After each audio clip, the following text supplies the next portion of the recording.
Y'all, today's video has been 3 summers in the making. Hey there crafters, my name's Amanda and you are watching Crafters Autonomous. I'm so glad you are here. Yes, this is a project that for one reason or another it's taken me a really long time to complete, but it's finally finished and I'm excited to share it with you all today. So today's project, as you saw from the thumbnail and title, is I'm going to teach you how to make your very own Tunisian crochet tank top that's going to be custom fit to your body. And the way that we make it fit really well is by using a piece of clothing we already own as a guide. So let's jump into making this tank top.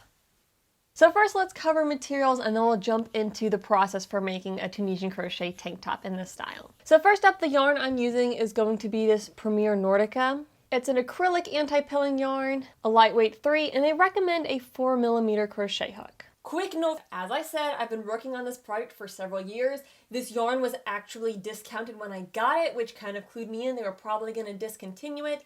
This yarn has since been discontinued since I bought it, at least from what I can tell. The good news is for this project, it honestly doesn't matter what yarn you use, meaning you don't have to use the exact same yarn as me. A couple things to keep in mind though as you do choose what type of yarn you're going to use. The first thing to consider is thickness. A thicker yarn will work up much quicker, however it won't allow for as much detail and thinner yarn tends to drape better. Secondly, acrylic yarns can be very sweaty to wear. There's some brands that are better than others, but acrylic, it's pretty much plastic, so plastics don't breathe very well and can be very sweaty to wear, so I would keep that in mind. Now the yarn I used is acrylic, but if I hadn't wanted to use this specific yarn, I would have opted for something like a cotton, a bamboo, or a blend of the two, or some blend of either natural and synthetic fibers for greater breathability and comfort. And the last thing is this is a low pill yarn, meaning when you wash and wear it, it's not as likely to pill. There's a lot of great low pill options out there. I know Lion Brand has several. I haven't used too many low pill yarns,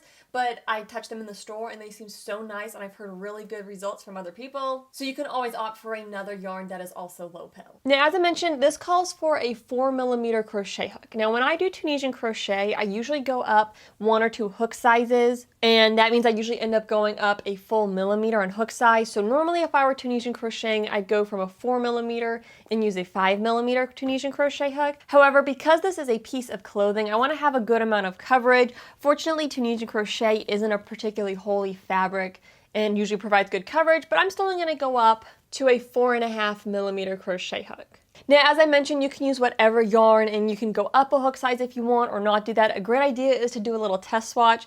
Now, I actually started working on this project and I realized that I wanted to go up a hook size because this is really dense, the fabric right now. So it's not a bad idea to do a little test swatch to make sure you like the hook size and the amount of coverage and drape and so forth that you'll get. If you're interested, I'm using a hook from my Denise interchangeable crochet hook set. I've got a full review video on this. I love this kit. It's so great. So that's what I'm using as far as hook size goes. To start making the tank top, I am going to chain along the length of the bottom of the garment that I'm using as a guide. And when I do the starting chain with Tunisian crochet, I like to go up a hook size. You don't have to if you don't want to. You can use the same hook size, but I'm going to put a slip knot onto my hook. And then I'm going to start chaining. And I'm just going to keep chaining until my chain is the length of the bottom of the garment that I'm using as my guide. So let me knock those chains out and then we'll get going with row 1.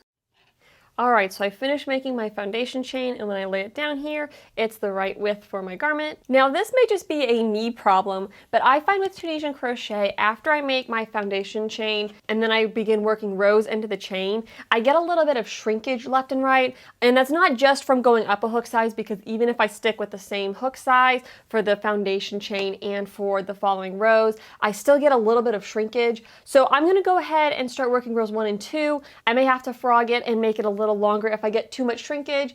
I don't know if that's just a me problem or if you may run into that as well. But at the end of the day, we just want to make sure that our first rows are the width of the garment that we're basing it off of. So now that our foundation chain is completed and out of the way, I'm going to swap over to my smaller hook size, which is that 4.5mm that I'll be using for the rest of this project. And now I'm ready to work the forward pass for row 1. And I'm going to work Tunisian simple stitch. You can work Tunisian knit stitch or whatever you want to. I've just decided to go with the Tunisian simple stitch. And we're going to use the basic forward pass for picking up loops in the chain. I like to work in the back nub when I pick these loops up. And I'm going to pick up 1 loop in every chain. Now I have no idea how many stitches this is going to be. I didn't count. I probably won't count except to make sure that I am not dropping any stitches. So let me pick up all my stitches all the way down for the forward pass of row 1. So I've got all my stitches on my hook for row 1. Now it's time to work the return pass for row 1. In good news, we will be using the standard return pass. So to do the standard return pass, we're going to yarn over and pull through 1 loop. And then for the rest of the way down the row, we're going to yarn over, pull through 2 loops. And repeat. Yarn over, pull through 2 loops. Yarn over, pull through 2 loops. Yarn over, pull through 2 loops. Yarn over, pull through 2 loops. I'm going to do this all the way until I have just 1 loop left on my hook to finish up row 1. So here is row 1 after I worked both the forward and return pass. Now right now it's sitting a little wide, that's because I'm expecting it to shrink, but I may go back and undo this and make it narrower if it doesn't pull in as much as I'm expecting it to. But to continue working this project, it's going to be fairly simple, working up until we get to the armholes and the neckline. And basically we're just going to work our stitches back and forth. Now we will do some decreases and increases, but I've got a little ways to go before I need to start increasing here on the sides. So we're just going to work rows of Tunisian simple stitch or knit stitch or whatever one you decided to go with, back and forth until we need to start decreasing to make it a little narrower. So for row 2, I'm just going to start working the forward pass, and I'm working Tunisian simple stitch, where you insert underneath the vertical bar from right to left and pull up a loop. And I'm just going to work my way down, and then I'll do the standard return pass, and I'll work however many rows until I get to the point where I need to start decreasing. And again, after each row, you want to hold it up against your garment that you're using as a guide to make sure that you're on track and you're getting the shaping right. So I've crocheted my first several rows. It took me a couple tries to get the right width, but for me 78 stitches ended up being the right width. Of course it's curling right now because that's just the way Tunisian crochet goes. And I've worked 10 rows, and at this point I've been working Tunisian simple stitch evenly, so in my case I'm using 78 stitches every row. But now I want to start coming in just a little bit to start creating some of the shaping. So I'm going to show you how to work what I'm calling a decrease row, and that's when we're going to decrease on both sides to start making the project narrower. So for a decrease row, we're going to have a forward pass and a return pass. And fortunately, the forward pass is going to be exactly the same as we've been doing so far. We're just going to work a Tunisian simple stitch in every stitch of the previous row. So I just finished working my forward pass, and I worked 1 Tunisian simple stitch in every stitch of the previous row. So now when we do the return pass, that's where we're going to work that decrease. Now I want to do a decrease on this side and a decrease down on this side here. So basically on either side of the project, I want to decrease to bring those sides in a little ways. And when we do the decrease, it's going to be really simple. We're just going to pull it through 2 stitches instead of 1. Now, I personally like to do the decrease not at the very edge, but 1 pair of stitches in. So let me show you how I like to do the decrease. So I'm going to start by yarning over and pulling through 1. And that we haven't done the decrease yet. That's how we normally start the row for the return pass. Then what we would normally do is we would yarn over and pull through 2 loops. And then just keep repeating that until we're left with 1 loop on the hook. But this is where I want to work my decrease, so instead I'm going to yarn over and pull through 3 loops. So it'll be the loop up here, and then it'll be these 2 stitches. So when I go through all 3 of those, it's going to pull those 2 stitches close together and decrease them from 2 stitches into 1. Now I'm going to yarn over and pull through 2, and just keep repeating that until I have 4 loops left on my hook. And then I'll show you how we do the decrease at the other side of the project. Alright, so I finished working the return pass all the way down to the side until I have just 4 loops left on my hook. So this loop right here is the loop that we've been pulling through, and then these 3 loops are the 3 remaining stitches. Now I want to decrease these 2 stitches together, so to do so I'm going to yarn over and pull through the first 3 loops on my hook. And that's going to pull those 2 stitches together and decrease them from 2 into 1. And then I've got 1 more stitch to work. I'm going to work this like normal by yarning over and pulling through 2. And that's going to put my decrease 1 stitch in. Now if you want, you can do the decrease at the very edge, and that means you would pull through 3 at the very edge. But personally, I like to leave one extra stitch on the outer edge because I think it gives it a cleaner look and makes it easier for sewing things together. So now that I've done my first row of decrease, I don't need to do another decrease for several more rows. So now I'm going to go back to working just evenly across. So the loop on my hook is going to count as the stitch in this one. So my next place to work is where this decrease is. And what I like to do is when I come to the decrease, instead of going under just one, I like to go under both of them and yarn over and pull up my loop, because that really brings them together even better, and I think it just gives it a nice look. And then I'll continue on down, picking up one loop from each of my stitches, and again I'm working the Tunisian simple stitch. So I'm almost to the end of working that forward pass. I'm down to the other side here, so I'll work in this stitch, and then once I pull that loop up, the next is where we decrease together. So I'm going to go underneath both of those vertical strands when I pull up my Tunisian simple stitch. And then of course in the very last stitch of the row. And because I'm working this row evenly and not doing any decreases, I'm just going to yarn over, pull through one, and then yarn over and pull through two the rest of the way across. And this is the standard return pass. So at this point we know everything we need to get up to the narrowest point of our top, and basically we're going to continue working evenly across and then every so often do a row of decreasing as I showed here. Again, the way you know when to do a row of decreasing is by holding your project up against whatever garment you're using as a guide, and if the garment's going in narrower than your piece of Tunisian crochet, then you're going to do a row of decreasing, and then continue working evenly, and then if it goes in more, do another row of decreasing, and so on and so forth, and keep working up the top until you get to the narrowest point of the garment. Now, another thing I want to mention here is I'm going to be doing the front panel and the back panel pretty much the same except for the neckline. So I would highly recommend jotting down some notes of what you're doing. They don't have to be fancy, like they can be really rough, and this is kind of like chicken scratch here. But just so that way, once you get done with the first panel, you know exactly how many stitches to work for the back panel, you know which rows to do a decrease on, and so on and so forth. So I'm going to work the next big chunk of my tank top, and then I'll show you when we start needing to do increasing rows. So let's take a look at where we are at now with this project. Of course, my Tunisian crochet is curling, so bear with me. But this is about where we are at. Now you might note it's a little bit narrower appearing than the actual shirt that I'm using as my guide, but when I kind of stretch it all out and it lays truly flat, it's that width.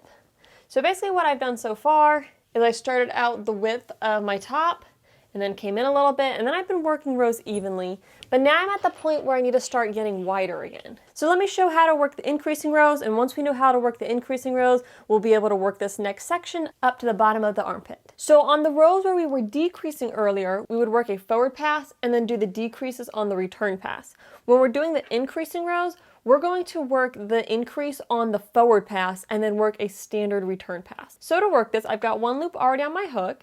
In my next stitch, I'm going to work a Tunisian simple stitch in it. So insert, yarn over, pull up a loop underneath the vertical bar. But now I want to increase. Well, I can't insert under here and pull up again because it just makes a little knot on my hook. So instead, the way that we increase is we're going to yarn over. And this yarn over is going to add a new loop when we work the return pass. So I'm going to yarn over, and then in my next stitch, work a Tunisian simple stitch like normal. So insert under the vertical bar from right to left, yarn over, pull up a loop. And if we look at this here, what we've got going on is we have a stitch worked here, a stitch worked here, and a stitch worked here, but then we have this extra loop, which we didn't really work it in any of the stitches, but we created an extra loop, and that's going to be our increase. So now I'm going to work all the way down to the other side, and I'll show you the increase again when we get down to the other end. Now that I'm nearing the end of the forward pass, it's time to think about adding in that next increase. So at the start of the row, we have 2 stitches on the edge and then an increase. So on this side, I'll do my increase 2 stitches in from the end. So I've got 1, 2, 3 stitches left. I'll work a normal Tunisian simple stitch here. Then I'm going to yarn over. That new loop on the hook is going to be the increase stitch, and then work a stitch in each of the last 2 stitches from the previous row to complete the forward pass. The good news for us though with these increasing rows is the return pass is going to be the standard return pass. So that's where we yarn over, pull through 1 loop, and then the rest of the way across we're going to yarn over, pull through 2, yarn over, pull through 2. There's that increase stitch right there. Yarn over, pull through 2, yarn over, pull through 2, and I'm going to work this all the way until I have 1 stitch left on my hook. I'm going to continue to compare this piece of fabric that I'm making to my garment that's my guide, and I'll increase as needed and work all the way up to the bottom of the armpits, and then I'll show you how we start shaping the armholes and the neckline. So now that I've finished that return pass for the increasing row, my next row I'm just going to work evenly. I don't need to do any increases, so I'll show you how we work in that increase stitch. So this is my next vertical post. I'm going to insert and pull up a loop for a Tunisian simple stitch. This loop right here, that's the stitch we added, so I'm going to go underneath that from right to left, yarn over, pull up a loop, and that's how we work in that increase stitch. And then just keep working along like normal.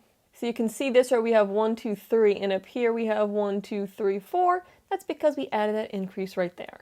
So here's a look at this top now that we worked to basically the underarm area.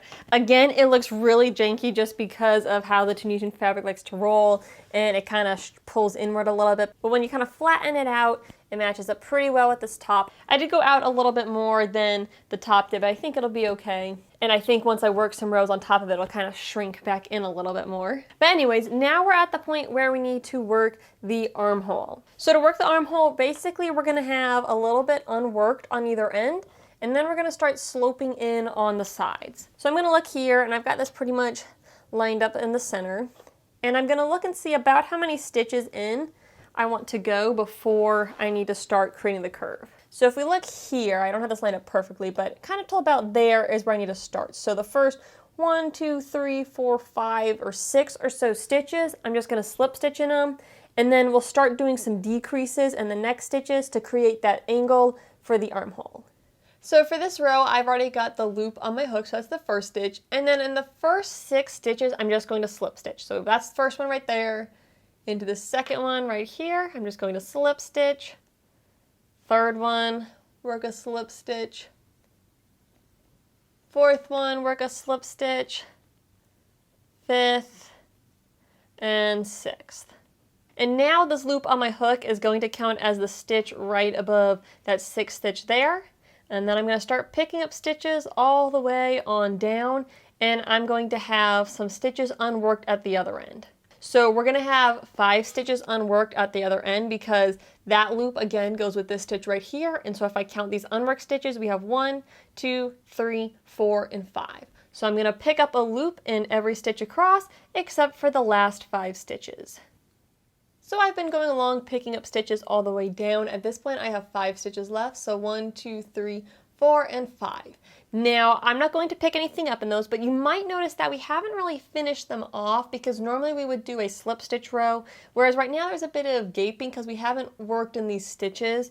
Now, this doesn't get sewn to anything. If this piece were to be sewn to something, the seam would hide it, but since it's not going to be sewn to anything, when I sew the sides, I'll take a little bit of extra fabric and just kind of take care of that area there. I'll show you that later on, but for now we're just going to leave those unworked. Now that I've picked up all my stitches, I'm going to do a decrease return row because again, we're angling inward on both sides for the curve of the armholes. And of course, hold it up to your fabric. You may decide that you need to do 2 increases. I think I'm going to be okay with just 1, but of course, if you need to do multiple increases in the same row, then totally do that. Use as many decreases as necessary to make it match the garment that you're using as your guide. So for working that decrease row, it's going to be the same way we've been doing, where for this project, I just kind of randomly decided to do those increases and decreases set in a stitch.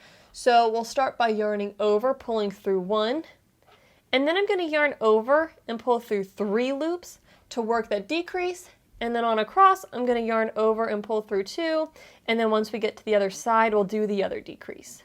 Alright, so we're just about done with this return pass. I'm going to decrease those 2 stitches together, so I've got to yarn over, pull through 2 to work out that stitch, yarn over, pull through 2 to work that stitch off. Now to combine those together for that decrease, I'm going to yarn over, pull through all 3, and then yarn over, pull through 2. So I'm going to work decreasing rows as often as necessary to match the curve of these armholes. And eventually hit a point where you can just start working evenly, working straight up. And that may happen before we hit the bottom of the neckline. It may happen afterwards. So we're going to work up until the bottom of the neckline, and then I'll show you how we can work the neckline and continue working on up to finish creating the front panel. So here is what my tank top is looking like right now. You might be going, Amanda, you didn't exactly show us how to do this section up top. Yeah, remember how I said I've been filming this video for like 3 or 4 years? Apparently in that time frame, I lost the footage where I added these sections. So this shows what it's gonna look like after we do the next step. I now get to unravel this and re-show this. So I'm going to make some very detailed notes and then unravel. Let us mourn this necessary unraveling.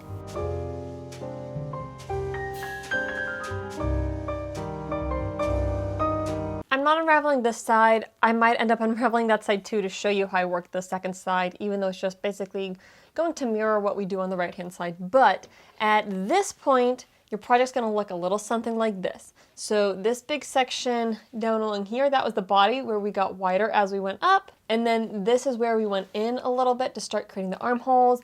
And then what I've been doing here is I've been decreasing on both sides to go in for the armholes.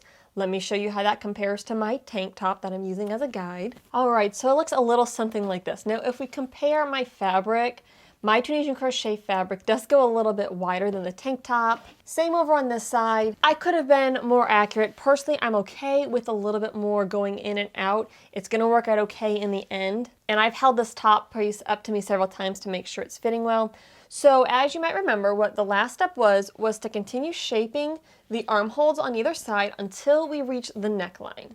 So now what we're going to do is we're going to create the neckline, and basically we're going to work this half and then mirror image it over on this half. Now, lucky for me, I've already gone in enough on the left and right sides that from this point forward on the right side, I'm just gonna work up straight. But let's say your neckline's lower and you need to continue going in.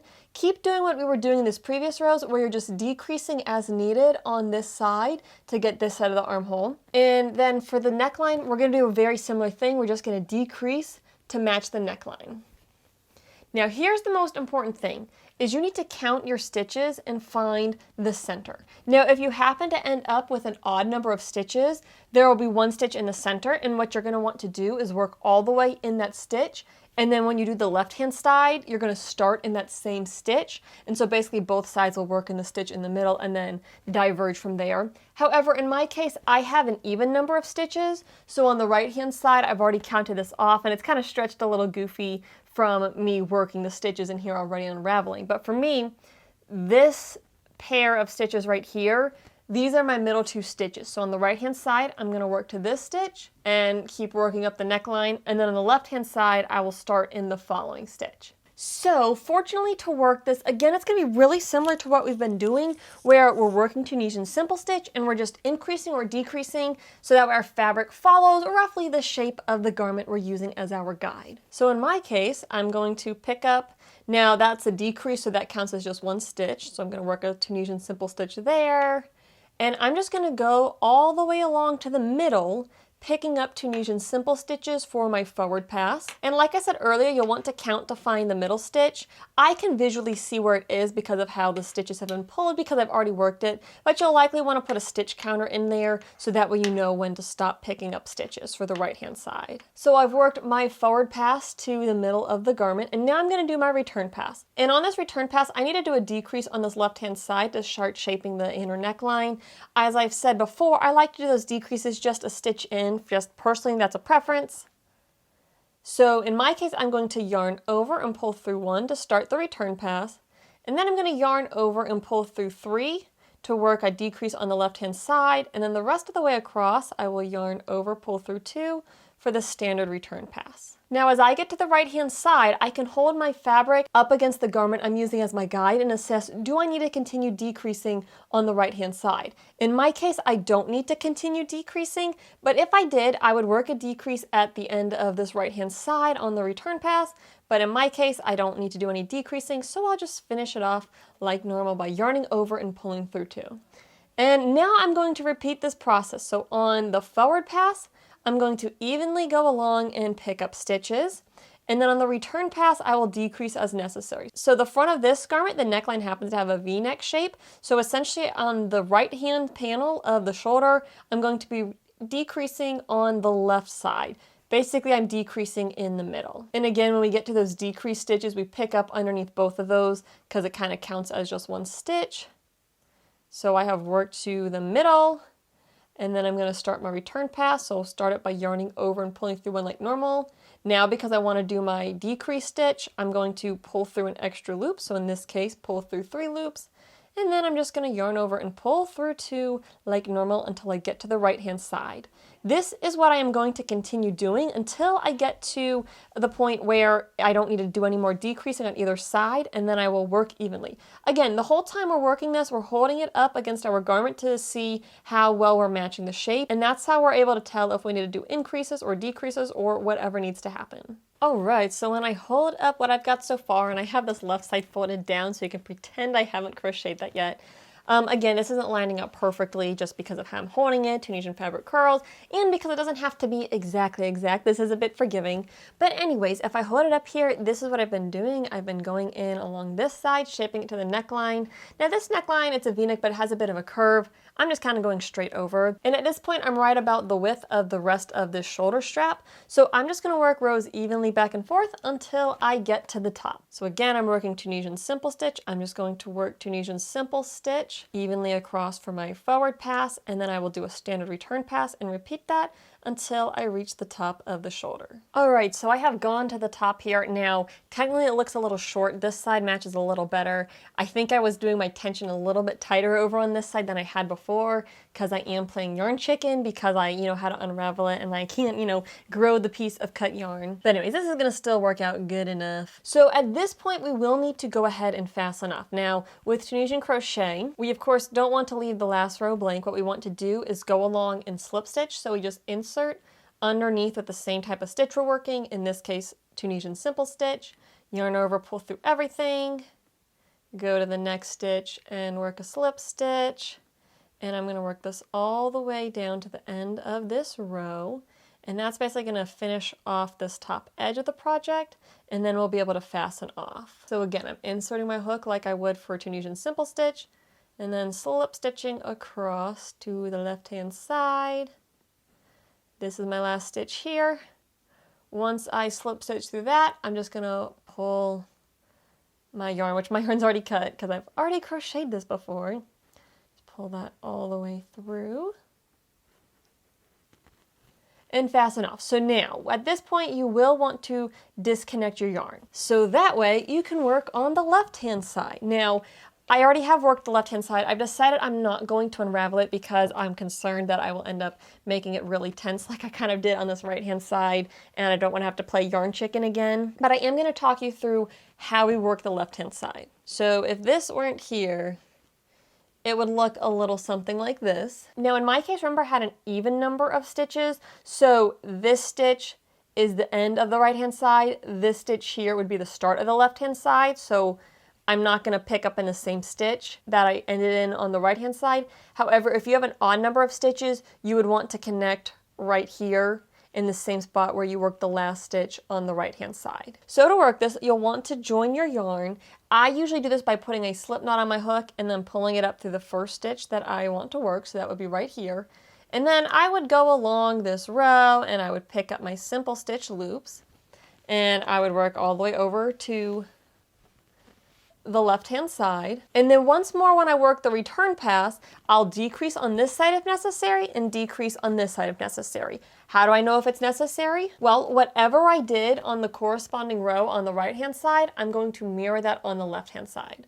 So on the right-hand side for this row, I did not decrease at the outer edge, but I did decrease at the inner edge. So on the left-hand side, when I do the return pass, I won't decrease on the outer edge and I will decrease on the inner edge. So mirror what you did for the right-hand side and poof, wow, how fast that was. You'll end up finishing up the straps of the front of your tank top. At this point, the front panel is finished. Here's what it looks like. And of course, as you work this, even though we're comparing it to the garment, it is a good idea to compare it to your own body just to make sure that it really is fitting the way that you're expecting it to. And at this point, it's time to make the back panel. If we look at the shirt I'm using as a guide, if I fold it to the back, it's pretty much symmetrical on the back. I think the armholes, you can see on this bottom edge here, I think the armholes are a little more open on the back side, just the way this is. It very well might be because they cut the fabric a little bit crooked because this one's sewn together a little bit goofy.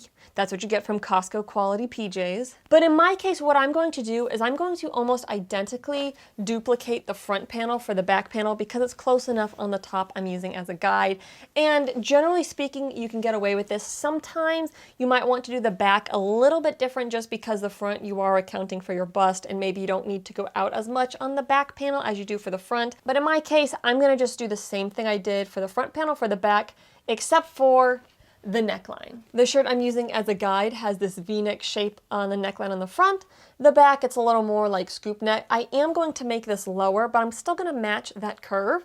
So here's what I want to do for the back panel. I'm going to repeat row 1 of the front panel and work all the way up to under the armpits. And then I'm gonna work up, matching the same thing. So doing the same amount of decreases on the side. And then instead of splitting in the middle, I'm gonna keep working up until I decide, okay, this is how low I want the neck and the back. And then at that point, I'll show you how we shape the neckline. But essentially, you're gonna do the same thing up until a point, until you reach, okay, this is where I want the bottom of the back neckline to be. All right, so here's what I've got going on for the back so far. I want to make the back of my neckline match this curve here, but happen down lower. So I'm just gonna scoot this on up and use this as my guide. Now, the good news is this is gonna look really similar to what we did in the beginning. Basically, I'm going to pick up stitches over to about here and then do decreases on the side and work back and forth until I get it to this width, and then I'll have to make it longer to make sure it's the same overall length as my front panel. But right now I'm just gonna work on creating this shape. So to do that, I'm going to use my garment as a guide, and I'm gonna pick up stitches over to about here, where it kind of starts going and curving. So I'm just picking up those Tunisian simple stitches. All right, so I went ahead and worked over. Now we're gonna want to mirror this on the left-hand side, so make sure you keep track. So in my case, I ended up picking up 19 stitches, and now I'm going to do decreases on this side to create that curve. This side, I'm going to just keep going up straight. So again, all I'm doing is I'm doing decreases on the edge to match the shape of my garment. So I'm gonna start by yarning over and pulling through 1, and then I'm gonna work a decrease by yarning over and pulling through 3 loops. And this time, just to shake it up and to make a more gradual curve, I'm gonna pull through 3 loops a second time. So yarn over, pull through 3. So basically I did 2 decreases there just because that's what I feel like doing for this row to get a more gradual curve to this. And then I'm just going to yarn over and pull through 2 the rest of the way to complete this return pass. Then for the next row, same type of thing. I'm just going to evenly pick up simple stitches going along here.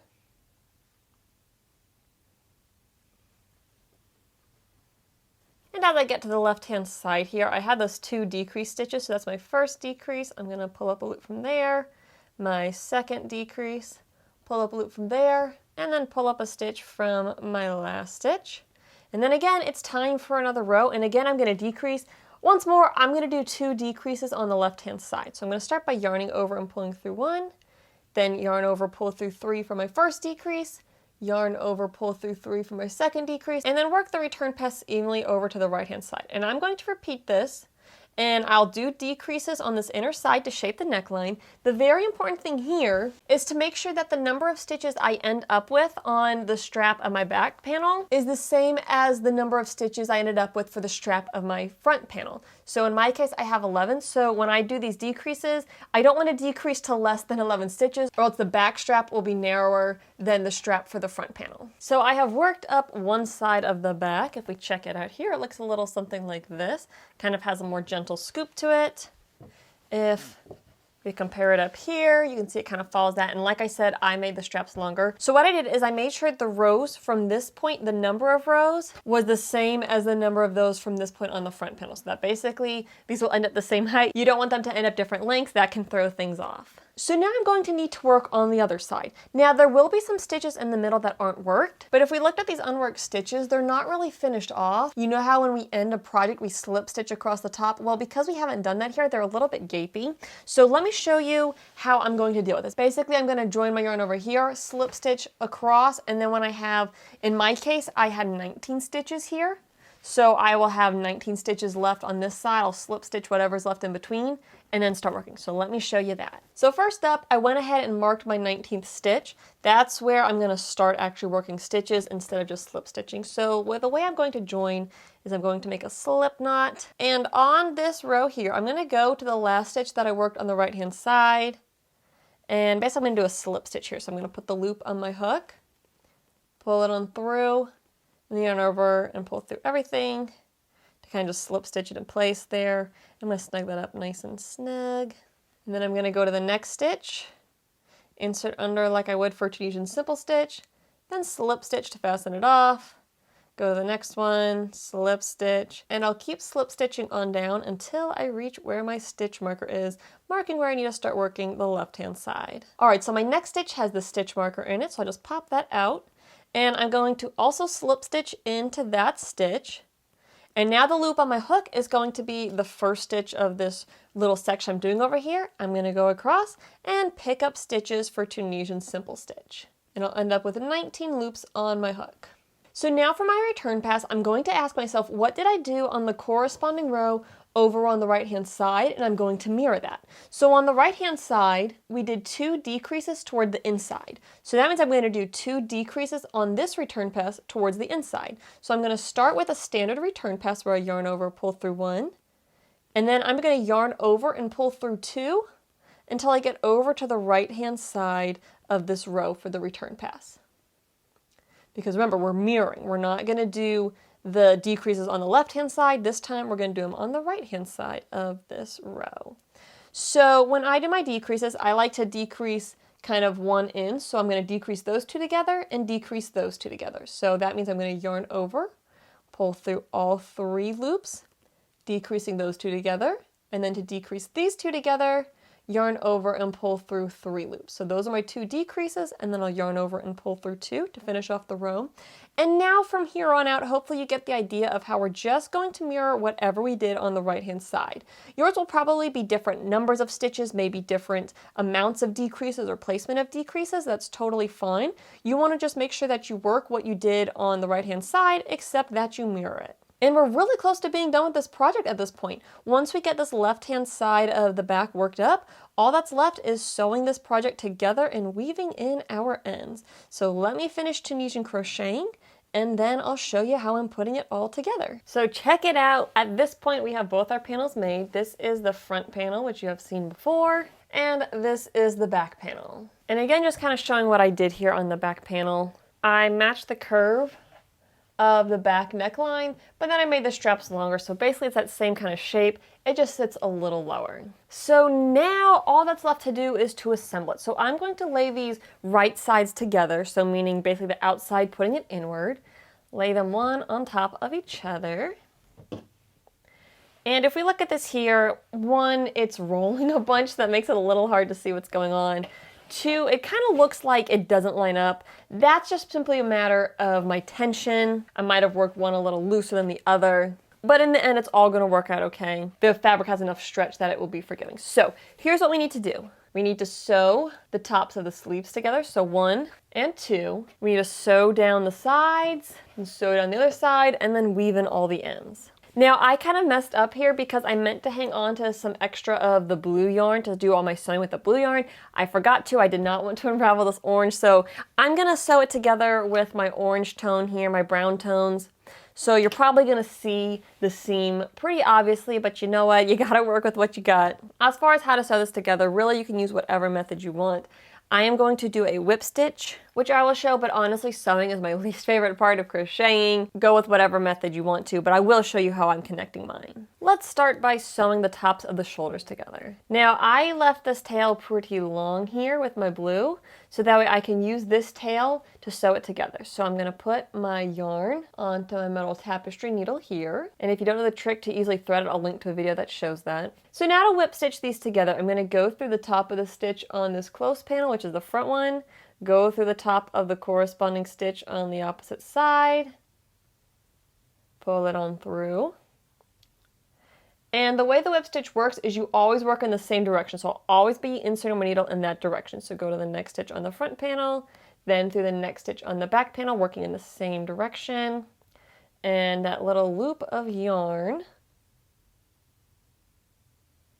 we'll pull it right over the top there. And I'm just going to keep working on down, making sure to keep my stitches lined up evenly.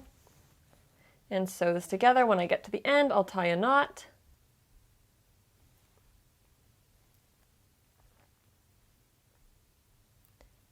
But just keep working the needle through in the same direction, stitch by stitch. So now I've finished whip stitching these two panels together.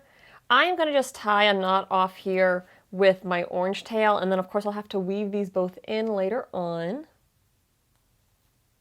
Going to tie it off just so it doesn't come undone, and then I'm going to kind of inside out this section to show you how it will look.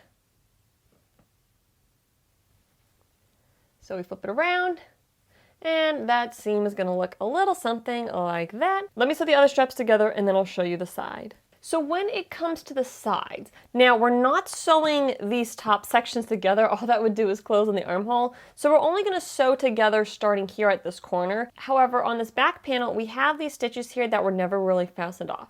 So here's what I'm going to do to kind of fill that in. And also, if you're using the same color yarn, it's going to work really nicely. I'm going to have some issues on the other side when I have to fill in the blue stitches, but this is going to look nice on this side because I'll be filling in the tan and orange section with tan and orange. All I'm going to do is create a slip knot. And I'm going to go to the last stitch where I worked on this row. So you can see I put up a stitch through there. I'm going to insert my hook there. Put the slip knot onto my hook. And also I'm just throwing this out there. I'm like kind of making this up, so you don't have to do this exact same thing. I'm just kind of showing a way that you could fill this in. So I'm going to pull this loop on through, and now I'm going to slip stitch in these stitches here. So I'm going to go to the next stitch, work a slip stitch, next stitch, work a slip stitch. Basically like I'm finishing off this row. And yeah, this section's a different color here. I honestly don't really care. And I'm going to do that till I get down to the end. Now, once I get to the end, I want to take my working tail of yarn and cut off a really long piece because I want this piece to be long enough to sew together the entire side here. And I'm probably going to end up cutting this too long, but I'd rather cut it too long than too short. I've still got it on my crochet hook. I'm going to basically pull up a loop and then pull the tail end all the way through. And I've kind of got a lot of yarn here to work through, but we'll get on through there and cinch that up. So that kind of fastened off and filled in that section. You can see now that we had those slip stitches along the top. We don't have those holes there.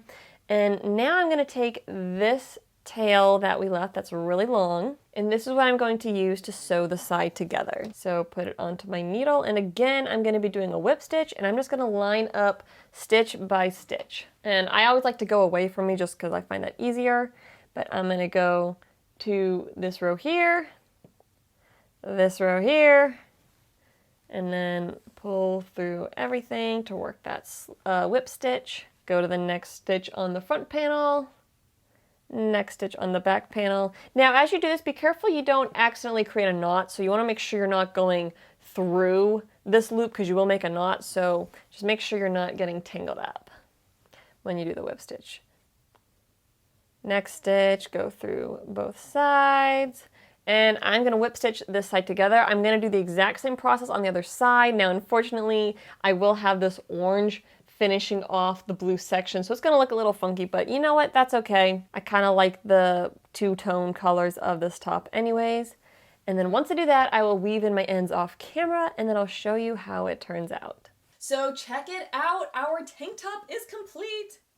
I think this turned out so cute.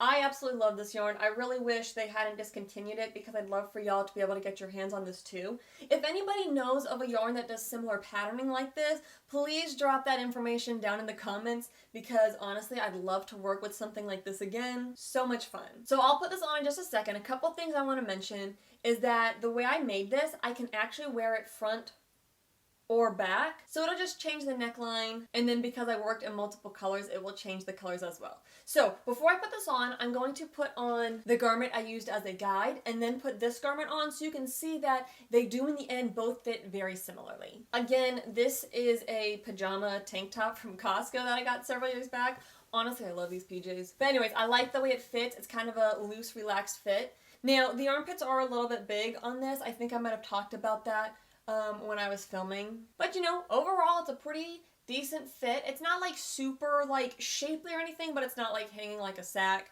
I mean, after it all, it's just a pajama shirt. So this is how this fits, and then let me put on the one that we made so you can see that it also fits very similarly. Alright, now obviously this fabric is a lot thicker than the fabric that the tank top from the store is made out of. So it is a little bit bulkier, but honestly it fits pretty much the same. It's a little hard to tell because this does have patterning to it and the bottom's curling, but honestly, this fits pretty much exactly the same as the pajama tank top. One thing I will mention is the armpits ended up a little bit big on this one that I crocheted. You might remember when I was working on it, there were a couple times where I was like, it's a little bit wider than the garment I'm using as my guide, but I was like, it'll be okay. It did end up okay. I just got a little bit of extra fabric. So if I were to make a second one of these, I would just make a mental note of that for next time. The other thing is, if I really wanted to, I could always kind of sew that together and seam that. But honestly, you know, it's kind of stretchy and soft. I think I'm just going to leave it as is. It's not like that big of a deal, and I can just kind of, you know, pull the fabric to the back. But let me do a little twirl so you can see like how the whole thing looks. I honestly think the back being two-tone is kind of fun. Now, as far as the curling at the bottom, if you're not a fan of the curling, what you can do is you can do some rounds of single crochet, and that does a really great job at stopping the curl. Honestly, I think the curling along the bottom's kind of cute on this, and I just really don't want to do any more on this project because it's taken me 3 summers to make. I'm ready to be done with it. I'm ready to wear it, so I'm not going to worry about that. Let me flip this around real quick and show you how that in my case, because we worked the panels pretty much identically except for the necklines, that I can wear this either way, which is really nice because from one garment I get 2 different ways to wear it, 2 different necklines. I love Tunisian Crochet for wearables because it's got that knit-like feel where it's stretchy, but I think Tunisian Crochet is so much easier than knitting. But anyways, okay, here it is with the other neckline. Again, super cute. Honestly, I might wear it this way more than I wear it the other way. I personally am a big fan of V-necks. I think they're just really flattering. But honestly, this looks super cute too. And then there's kind of like the subtle V-neck note on the back. Again, Tunisian Crochet is so comfy to wear. Some final thoughts before I wrap up the video. This is one of those projects where it gets easier to make each time that you do it. Handmade clothing, that's where you crochet, or Tunisian crochet, can be so hard to get right, but the more you do it, the more you're going to figure out how to shape things for your body. And hopefully with the techniques that I teach in this video and in some of my other crochet tutorials, you'll be able to pick up on some of the little tips and tricks that will get garments to fit you really well. And of course, if you make one, keep a lot of notes, so that way if you decide to make a second one, you already know what you did to get a perfect fit, and you don't have to reinvent the wheel every single time. But this is the project. Thank you so much for watching. If you make this, tag me on Instagram so I can see your beautiful creations and see y'all rocking your handmade crochet fashion. I will catch you in my next video, and until then, happy crafting. Let me know if this is just me or if other people do this. I buy the same clothing in different colors, and I buy all my clothing in the same colors. Okay, case in point. This blue. This blue. It even applies to handmade stuff. This like orange, whatever color you want to call it. Bam, similar colors. I can see some of my clothes on a shelf. It's like green, green, green, green, green, green, green, green, green. I buy all my clothes in the same color. Does anybody else do this? Because I find the colors that I like and look good on me, and I buy everything in that color, and then I'm like, I can't match anything because everything's the same color, and now I'm gonna look like a crayon. Is it just me? Let me know.